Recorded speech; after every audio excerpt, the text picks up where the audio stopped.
1960 में देश के सर्वोच्च न्यायालय ने एक फैसला सुनाया और कहा कि प्रस्तावना, जिसे हम प्रियम्बल कहते हैं, वो संविधान का हिस्सा ही नहीं है। और फिर देखिए ना, 13 साल बाद 1973 में उसी न्यायालय ने अपने ही फैसले को पूरी तरह पलट दिया। बिल्कुल, और कहा कि ये दस्तावेज इतना महत्वपूर्ण है कि देश की संसद भी इसके मूल ढांचे को छू तक नहीं सकती। एक ही पन्ना है, लेकिन इतना बड़ा वैचारिक संघर्ष। सही कहा आपने।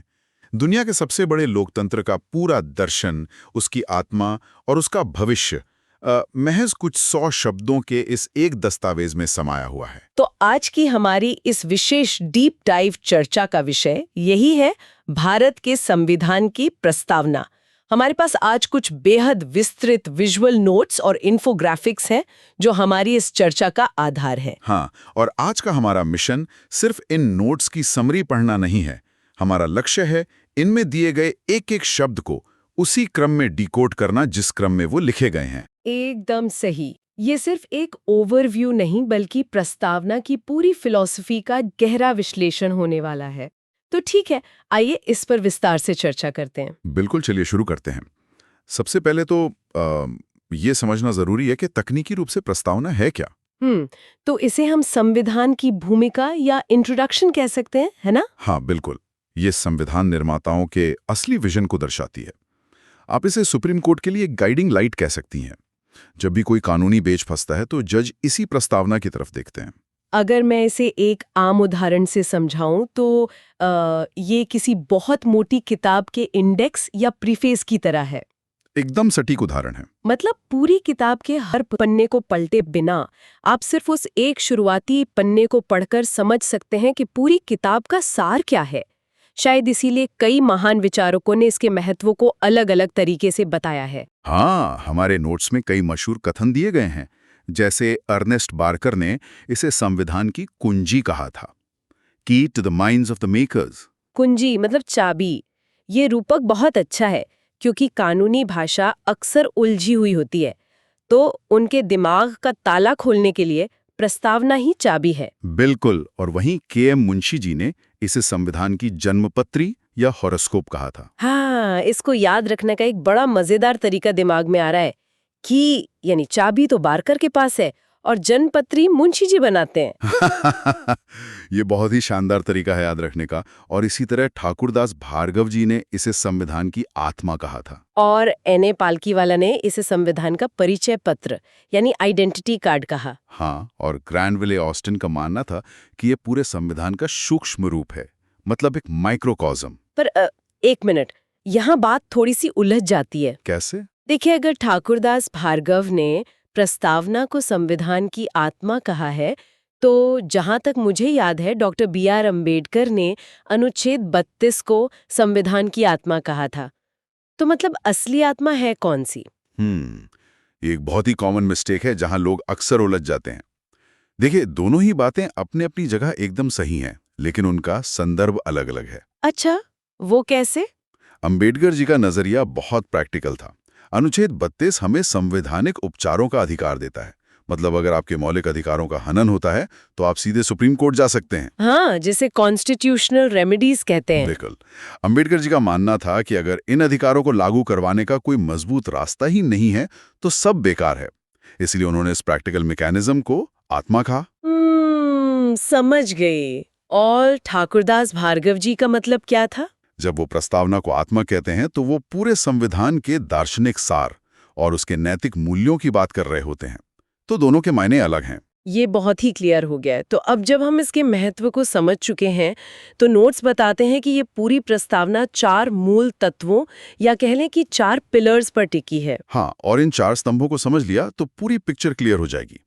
पहला तत्व है शक्ति का स्रोत, यानी सोर्स ऑफ पावर। प्रस्तावना की शुरुआत ही होती है हम भारत के लोग, वी द पीपल। बिल्कुल, और ये कोई साधारण लाइन नहीं है। ये लोक संप्रभुता या पॉपुलर सोवरेनिटी को दर्शाती है।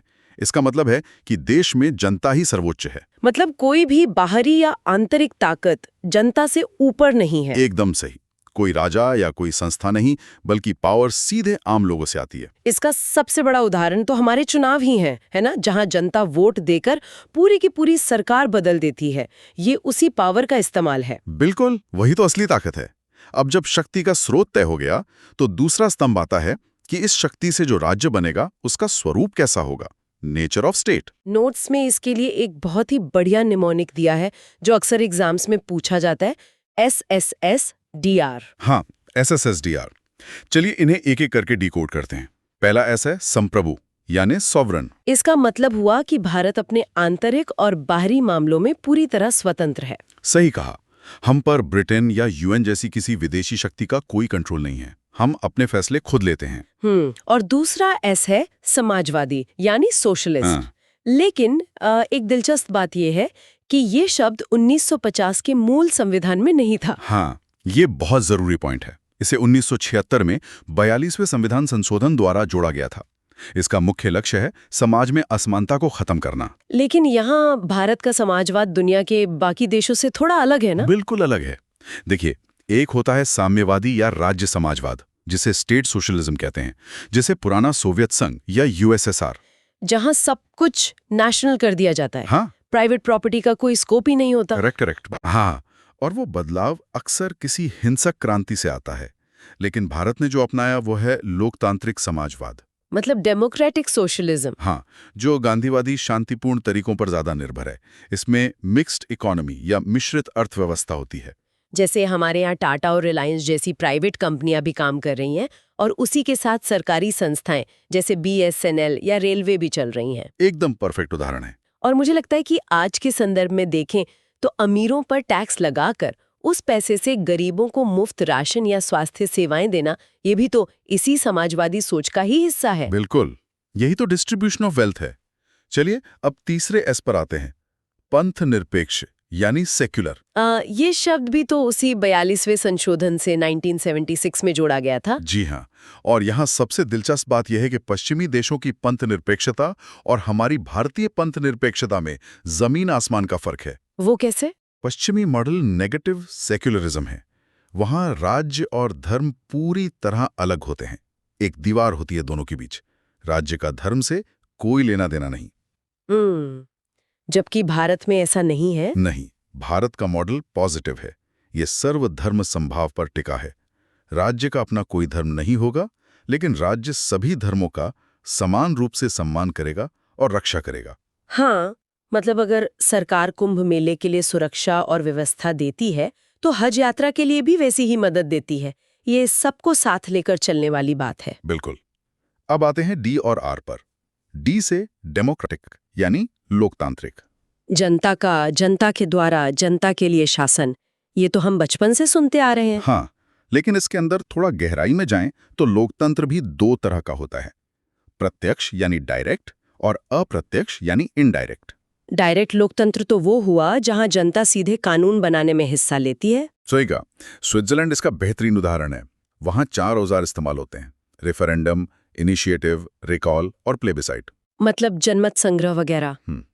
लेकिन भारत इतने बड़े देश में ये पॉसिबल नहीं था। बिल्कुल नहीं। इसलिए हमने अप्रत्यक्ष लोकतंत्र चुना, जहां हम अपने प्रतिनिधि चुनते हैं और वो हमारे लिए संसद में कानून बनाते हैं, जैसे अमेरिका या ब्रिटेन में होता है। हाँ, लेकिन इसमें भी 2 प्रकार होते हैं, संसदीय और अध्यक्षात्मक। अमेरिका में प्रेसिडेंशियल सिस्टम है, जहां शक्तियों का अलगाव होता है। और हमने ब्रिटेन की तरह संसदीय यानी पार्लियामेंट्री सिस्टम अपनाया, जहां दोहरी कार्यपालिका होती है। एकदम सही। अब SSDR के आखिरी अक्षर R पर आते हैं, रिपब्लिक यानी गणराज्य। यहाँ मुझे एक डाउट है जो शायद बहुत लोगों को होता होगा। बताइए। अगर गणराज्य का मतलब लोकतंत्र से जुड़ा है तो ब्रिटेन में भी तो लोकतंत्र है, वहां भी चुनाव होते हैं, तो क्या ब्रिटेन एक गणराज्य नहीं है? बहुत ही शानदार सवाल है। देखिए, ब्रिटेन लोकतंत्र तो है, लेकिन वो गणराज्य नहीं है। ऐसा क्यों? क्योंकि गणराज्य होने की एक बहुत बड़ी शर्त है, राज्य का प्रमुख यानी हेड ऑफ स्टेट वंशानुगत या हेरिडिटरी नहीं हो सकता। उसे हमेशा एक निश्चित समय के लिए चुना जाना चाहिए। ओहो, अब समझी। ब्रिटेन में राज्य का प्रमुख राजा या रानी होते हैं जो राज परिवार से आते हैं। बिल्कुल। जबकि भारत में हमारा राज्य का प्रमुख राष्ट्रपति होता है, जिसका चुनाव होता है। इसलिए हम लोकतंत्र भी हैं और गणराज्य भी। वाह, ये बहुत ही क्लियर हो गया। तो अब तक हमने शक्ति का स्रोत समझ लिया और शासन का स्वरूप समझ लिया। अब ये समझना जरूरी है कि इस शासन के उद्देश्य क्या हैं। और यही हमें प्रस्तावना के तीसरे स्तंभ की ओर ले जाता है, द ऑब्जेक्टिव्स। इसमें 4 शब्द बहुत महत्वपूर्ण हैं: न्याय, स्वतंत्रता, समता और बंधुता। तो सबसे पहले न्याय यानी जस्टिस की बात करते हैं। नोट्स में न्याय के 3 प्रकार दिए गए हैं। हाँ, सामाजिक, आर्थिक और राजनैतिक न्याय। सामाजिक न्याय मतलब जाति, धर्म या लिंग के आधार पर कोई भेदभाव नहीं होगा। और आर्थिक न्याय मतलब संपत्ति या पैसे के आधार पर किसी के साथ भेदभाव नहीं किया जाएगा। बिल्कुल। और राजनीतिक न्याय का अर्थ है सभी को समान राजनीतिक अधिकार मिलेंगे। यहाँ नोट्स में एक बहुत ही खास बात लिखी है। सामाजिक और आर्थिक न्याय को मिलाकर वितरणात्मक न्याय यानी डिस्ट्रीब्यूटिव जस्टिस कहा जाता है। हाँ, और ये विचार 1917 की रूसी क्रांति से प्रेरित है। वाओ, मतलब हमारे संविधान निर्माताओं ने पूरी दुनिया के इतिहास से सबसे अच्छी चीजें चुनी थी। बिल्कुल चुनी थी। अब दूसरा उद्देश्य देखिए, स्वतंत्रता यानी लिबर्टी। ये विचार फ्रांसीसी क्रांति से लिया गया है। और प्रस्तावना में 5 प्रकार की स्वतंत्रता दी गई है: विचार, अभिव्यक्ति, विश्वास, धर्म और उपासना। मतलब इंसान के आंतरिक विचारों से लेकर बाहरी अभिव्यक्ति और पूजा पाठ तक की पूरी आजादी। लेकिन मेरा एक नजरिया है यहाँ, बिना समानता के इन स्वतंत्रताओं का क्या मतलब रह जाएगा? आप बहुत गहरी बात कह रही हैं, और इसीलिए तीसरा उद्देश्य समता यानी इक्वालिटी है। हाँ, क्योंकि अगर समाज में अवसर समान नहीं होंगे तो अभिव्यक्ति की आजादी का इस्तेमाल सिर्फ ताकतवर लोग ही कर पाएंगे। ये तो एक ही सिक्के के 2 पहलू हैं। एकदम सही। प्रस्तावना में प्रतिष्ठा की समता और अवसर की समता की बात की गई है। प्रतिष्ठा के लिए अनुच्छेद 18 से उपाधियों का अंत किया गया और अवसर के लिए अनुच्छेद 16 से सरकारी नौकरियों में समानता दी गई। और इन सब को एक साथ बांधने वाला चौथा उद्देश्य है बंधुता यानी फ्रेटर्निटी, भाईचारे की भावना। हाँ, ये बंधुता 2 चीजें पक्की करती है, एक तो व्यक्ति की गरिमा और दूसरी देश की एकता और अखंडता। और यहाँ फिर से एक ट्विस्ट है। नोट्स बताते हैं कि अखंडता या इंटेग्रिटी शब्द मूल संविधान में था ही नहीं। बिल्कुल, इसे भी उसी 42वें संशोधन द्वारा 1976 में जोड़ा गया था। ये 42वां संशोधन तो बहुत ही अहम है। खैर, अब हम अपने चौथे और आखिरी स्तंभ पर आते हैं, अधिनियम की तिथि या डेट ऑफ इनैक्टमेंट। प्रस्तावना के अंत में तारीख दी गई है 26 नवंबर 1949। इसी दिन हमने संविधान को अडॉप्ट, इनैक्ट और खुद को गिव टू आवरसेल्व्स किया था। हालांकि ये पूरी तरह लागू 26 जनवरी 1950 को हुआ। हाँ, अब अगर हम इस पूरी चर्चा को एक बड़ी तस्वीर से जोड़ें तो सुप्रीम कोर्ट के ऐतिहासिक फैसलों की एक पूरी क्रोनोलॉजी सामने आती है। अमेंडेबिलिटी सागा, ये मेरा फेवरेट पार्ट है।